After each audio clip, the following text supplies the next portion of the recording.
Hello everyone and welcome back to another episode of My Perfect City.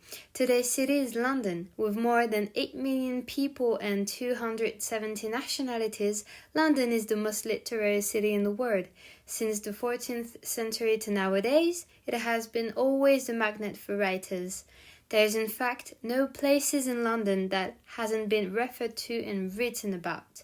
From Oliver Twist to Sherlock Holmes, London's impact on the literary world can be felt everywhere. London has been the home of many writers such as William Shakespeare, Charles Dickens, Arthur Conan Doyle, Virginia Woolf, and more. They have made the city the center of their works. Indeed, many streets and boroughs remind of many places on novels, but also many spots like the Poets' Corner in Westminster Abbey, the Thames, or many alleys have inspired many writers. But sometimes bars, shops, or monuments have inspired as well, such as Ian Fleming, who has been inspired by the Duke's Bar to make James Bond's signature drink. London has been reflected in local literature but also in the world through all decades due to her rich historical and cultural background, and is transcribed through different aspects of London's life, to violence of rebellion during the 19th century to a contemporary view with nowadays society. A well-known group called Bloomsbury Group have deeply influenced literature but also modern attitudes toward feminism, pacifism, and sexuality. Bloomsbury Group was a group of English writers, intellectual philosophers, and artists in the first half of the 20th century. It included Virginia Woolf, Vanessa Bell, John Maynard Keynes, and more. They all were from prestigious universities and all worked near Bloomsbury, the district in London. Afterwards, we have William Shakespeare, who has truly influenced the theatre world due to his success and works.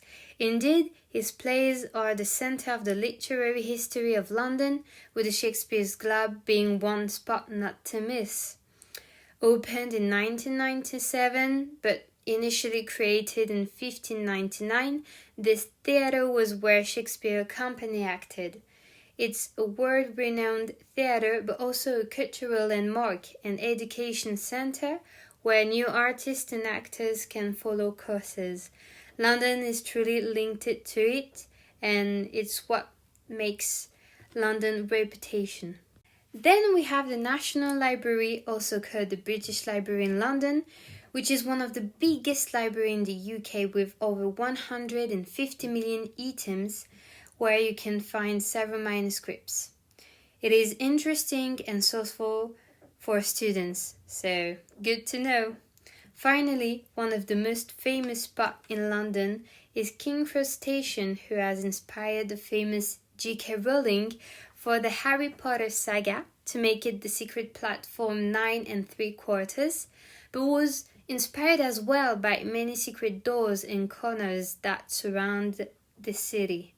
As we can see, London is truly a culture powerhouse from Shakespeare's time, which has been perhaps the world's most important theatre city, while its great writers have helped to shape the development of literary forms. It is strongly supported by the city through having libraries, bookshops, and theatres, but also through her many courses of literature in many of her universities, which attracts international students every year. With her literature, London keeps magnetized writers and artists to be inspired and steeped in this rich literary culture. That was My Perfect City podcast, and thank you for listening to it.